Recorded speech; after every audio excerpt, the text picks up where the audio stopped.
So, good morning everyone. As you remember, last year I announced our Dx-pedtion to Guyana, 8 Radio 7 X-ray, and now I want to talk a bit how everything went and show some pictures.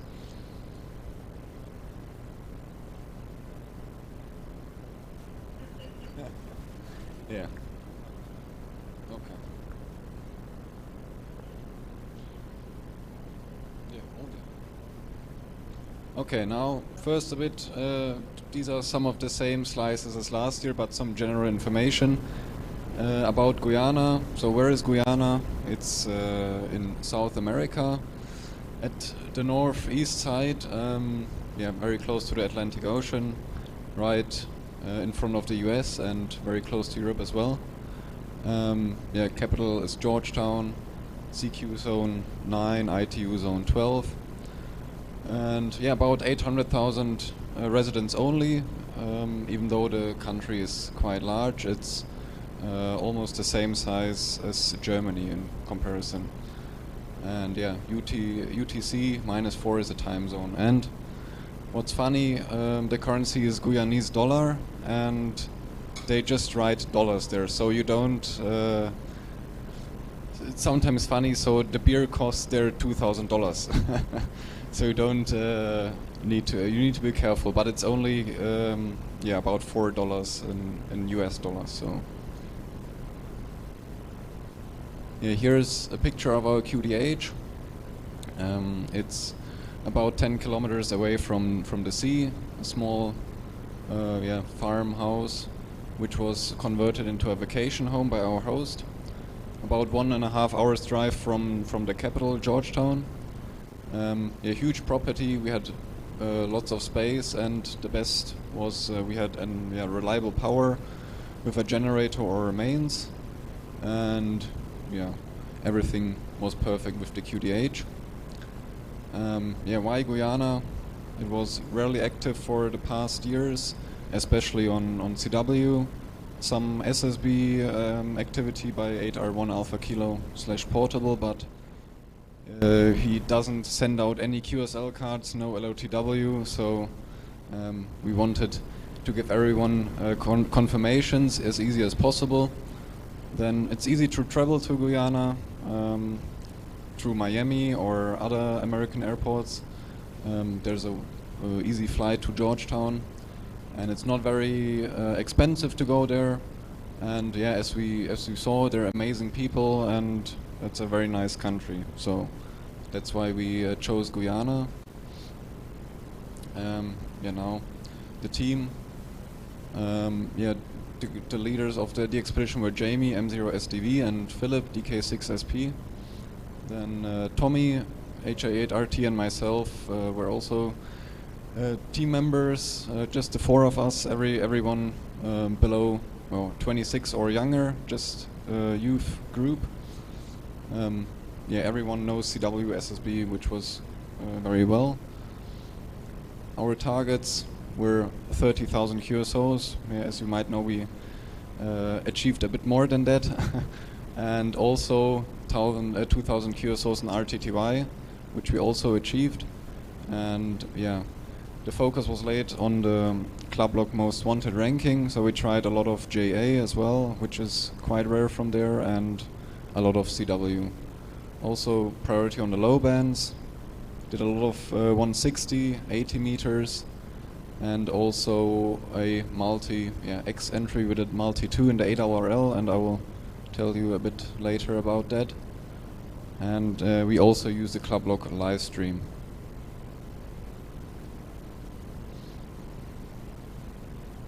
Here are some pictures of the preparations during the last year, which we had.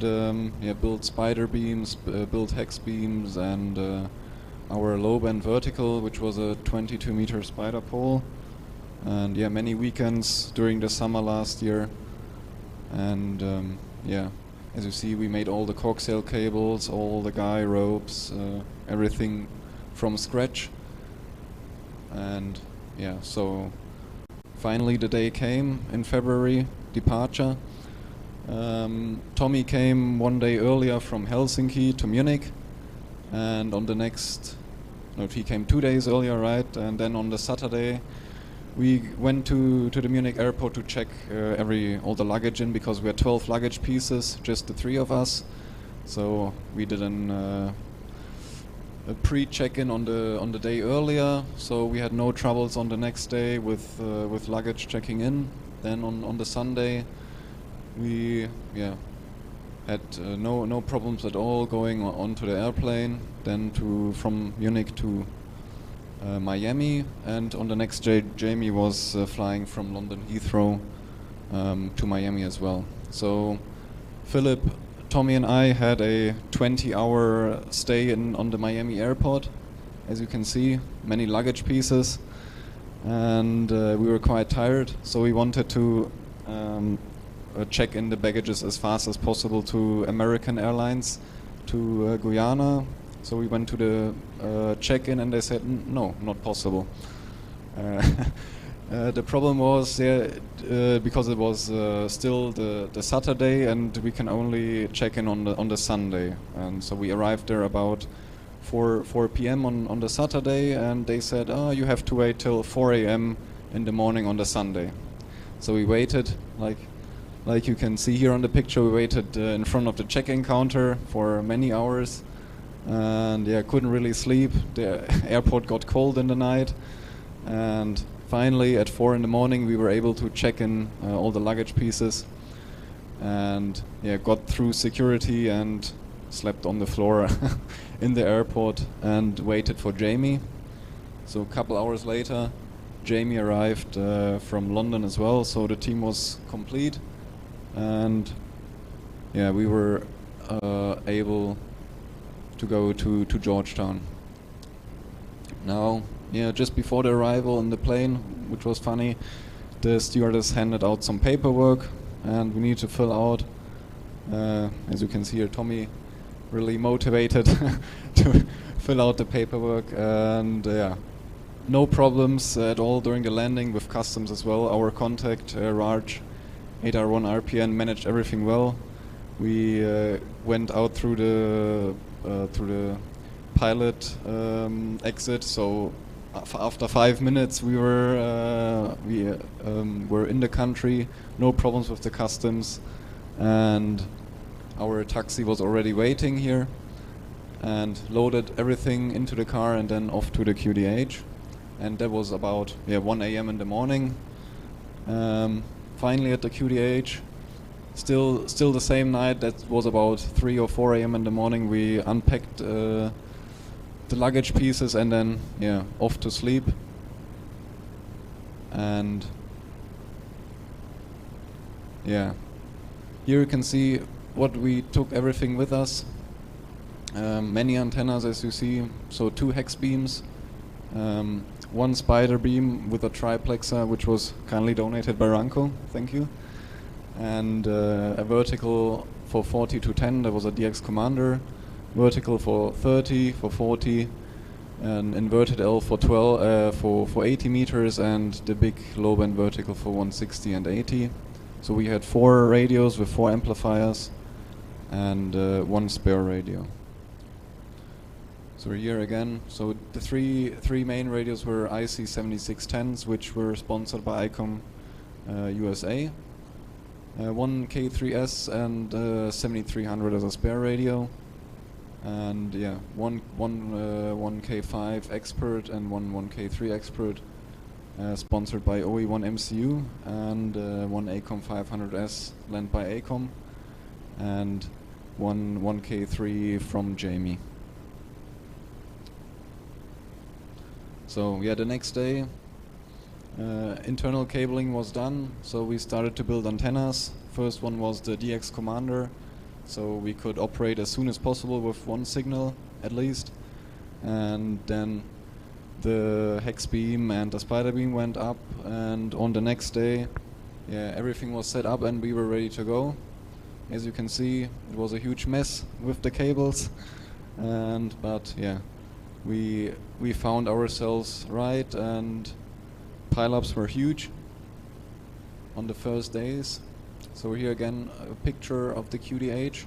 As you can see, it's very large, 200 meters around by 40 meters.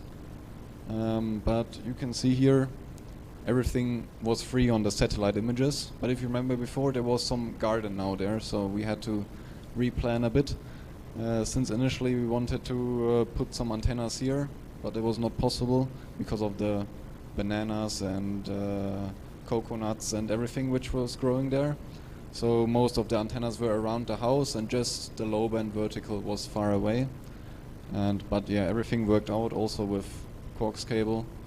And we had 2 beverage on grounds which were to JA and to Europe through the neighbor's rice field, which took some time to set up, but yeah, they worked okay, let's say let's say that.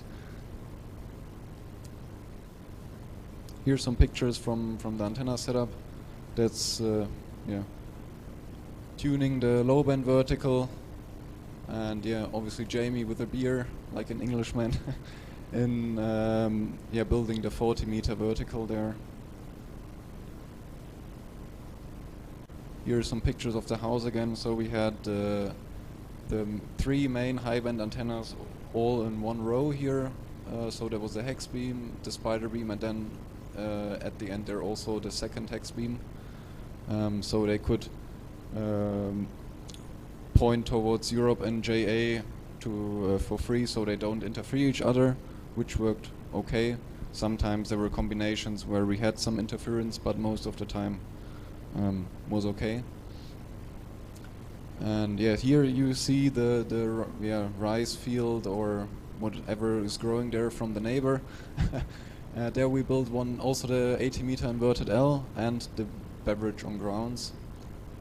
And here again a picture of the beast 8160 antenna. So yeah, that was the tuning box, a bit overkill for the Dx-pedtion. So for the next one we will size a bit down, but everything worked well, and luckily it survived the trip with 2 airplanes. And yeah, those were the beverage on grounds, sponsored by Hemparts. Yeah, 1 to JA, 1 to Europe. And yeah, as you see, it was quite some work to get. So everything is water down here, actually, and it's just some green stuff growing above the water. So we had to get the wellies out and go through there. And our host said, "Be careful, there can be snakes or other stuff." But luckily we didn't see anything of those. But yeah. So again, here's some pictures of us in action. Yeah, Tommy very motivated. Yeah, we had huge pile-ups, and everything worked great during the operating. Also want to show you some pile-ups we had. So on the left here, there was I think the second or third day, first time on 20 meter CW. Huge pile-up. About 15 kilohertz. Everyone from Europe was S9 plus. We also were about S9 in Europe. The next one here is 12 meter RTTY. Yes, we did also RTTY, and the pileups were huge. We never expected that.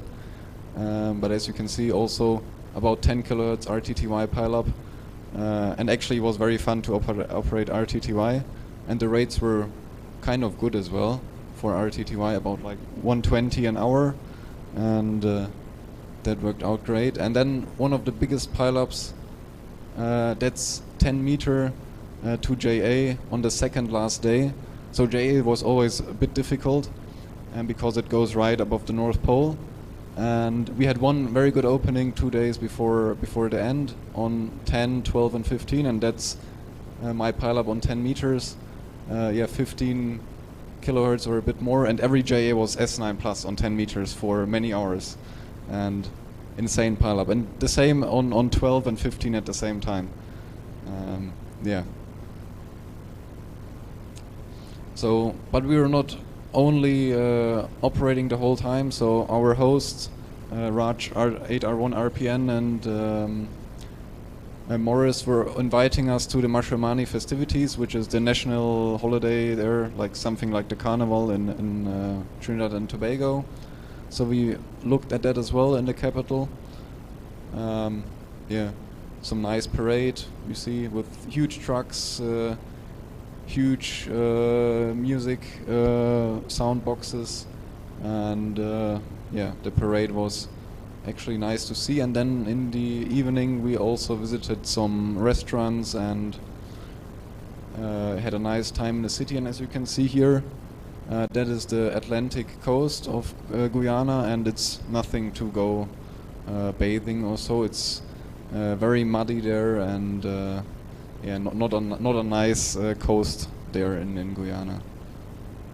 And then yeah, still in the evening, so that's Raj, 8R1 RPN, in the Hard Rock Cafe, and then later in the local bar. Yeah, and we also were featured in the capital,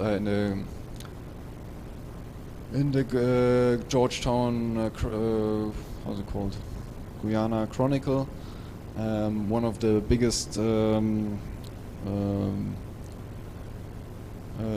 yeah, one of the biggest in Guyana. So we got a picture there. We got interviewed by some interviewer there, and they asked us, "What are you doing here in Guyana?" Some white guys there at the Mashramani festivities, not very usual. And so we told them, and they were, "Oh, okay, yeah."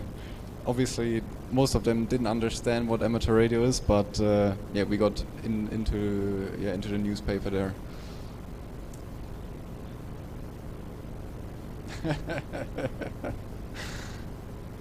So we did also some contests. There was ARRL CW Multi 2, about 6,300 QSOs, and most of them were actually not from North America. So we had many JAs calling. We logged them as well, but yeah, the contest wasn't that much fun as we hoped for, because many JAs were calling. But still, yeah, good result, I guess. First in South America, 8th in the world, 5.4 million points. And then just before the end, we also wanted to participate in CQ160 SSB. But as you can see here, that didn't go very well, only 30 QSOs. The conditions were very bad at that day. We heard many stations from Europe very loud, like Lima Yankee 4 Alpha, and no chance to get through. We had, I think it took us 40 minutes to get a QSO with Lima Yankee 4 Alpha on SSB. So most of the QSOs were with North America, I think only a handful Europe. Yeah, very bad conditions, unfortunately. So yeah, then the expedition was already over, unfortunately. So we had to pack everything up, which took about 1 day, actually very fast. And then yeah, off to Georgetown again. And on the same evening, we had a dinner with Raj and his family. And yeah, without Raj, most of the expedition wouldn't have been possible. He managed to get us the nice call sign 8R7X. He found us the QDH, and he went many times into the local authorities for the call sign, because we had some problems initially. And yeah, without him, wouldn't have been possible. And yeah, we were very, very grateful to have him as a contact. And then we overnighted in a hotel in Georgetown, and then the next day in the morning off we were to the airport. And yeah, Jamie found a nice picture he had to take, and yeah, we were off to Miami again. So that's how the airport looks in Guyana. It's not very big. There are around 10 planes a day arriving and departing there. And then to the left, that's the American Airlines lounge. Not very big, but yeah, we had something to drink and some small stuff to eat, because our plane was delayed 6 hours, so we could go for free in there. And yeah. yeah, just 6 hours. Then after, so we spent Tommy and I spent 2 days after that in Miami as well, and Jamie flew directly home. And after the small holidays in Miami, we were home again, started cleaning all the equipment. Luckily, every baggage arrived with us, but it wasn't sure at first. So when we landed in Munich, Philip got a notification, 2 bags are missing. So we were, oh, okay, shit, yeah, but not so important now. We are home again, and then we went to the normal baggage pickup. Oh, every luggage piece is there. Then to the heavy duty stuff. So for the 22 spider pole and the she bags, and they were also there. So okay, everything is there, no problem. Then we had some problems with the customs in Munich, as usual. They wanted to see everything, wanted to bomb test, and but yeah, no problem, no serious problem there. So after 20 minutes or so, they let us go. And yeah, so here are some statistics of the Dx-pedtion. We made 73,500 QSOs and 2,500 in RTTY, which was quite nice. We try to have like an even distribution between SSB, CW and FT8. In the end we got a bit more QSOs in CW than FT8 and yeah, a bit less in SSB. But really the pileups in CW were always bigger than SSB because it was a bit rarer there in CW. And 2,800 QSOs on 160, which we're also proud of. And yeah, also some QSOs on 6 meters, 300 QSOs. Unfortunately, most of them in FT8. I tried a lot CW and SSB, but no chance. Most of it FT8. But in the end, we were quite satisfied with the result. Most of it was Europe, obviously, North America, and also a big part Asia, because it's a very, very difficult path to JA, and every JA QSO was worth a lot. Yeah, so here are some of the sponsors and supporters. As you can see, many foundations. Some of them are also here, like Brazzo, Ranco, and yeah, without them wouldn't have been possible. Some of them donated gear, some of them money, and some of them helped us in general a lot. And yeah, so the QSL cards were managed by, that's how the QSL card looks. It's a four-sided QSL card, and it was managed by Charles M0OXO, and he did quite well. So most of the direct cards, or all of them, which were requested, have been sent out, and we also send out LOTW on during the expedition, so not much work there. So now the big question is, where do we go next? I want to tell you that as well. So some of you have heard that the next expedition will be to the Marshall Islands, Victor 7, also February next year. This time with 6 operators, so a bit more. 12-day activity, 160 to 6 meter.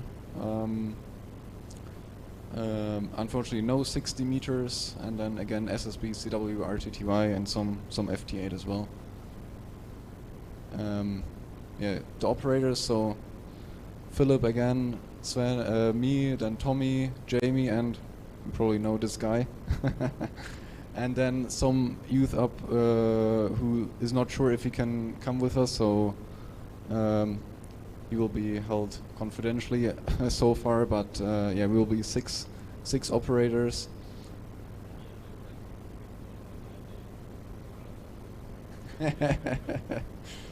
Yeah. So that will be our antenna setup. This time we will take 2-element VDAs as the main antennas for the high bands, because we have a direct access to the beach there, and DX Commander, Spider Beam, and vertical. So most of the antennas are vertical polarized. Yeah, 4 radios again, 4 amplifiers, and yeah, spare radio, and pretty similar to Guyana, except the different antennas. Yeah, Victor 7 is actually quite rare for Europe. That's why we wanted to go there, especially on SSB, and also, yeah, for South America, North America is decent as well, and yeah. We already had an antenna preparation weekend, so we tested our low band vertical. This time we will use a 18 meter spider pole, not a 22 meter spider pole, and tested that one. We built the 2-element VDAs. So on the left, that's the 15 meter VDA. We built some, built some of the, how's it called? The feed points, right? Feed points for the VDAs, and yeah. So QSL service this time. I will be doing QSL manager. We will have again free LOTW for everyone during the expedition if we have internet access. Bureau will be free of charge and direct, depending on how much money we raise and how much the post will cost next year in Germany, €4 or less, and yeah. So if you want to stay updated, this is the website. We have a Facebook group as well, also X or Twitter, and yeah, it would be nice if you stay updated there. So yeah, that was the presentation for Guyana and a small announcement for Marshall Islands. Thank you.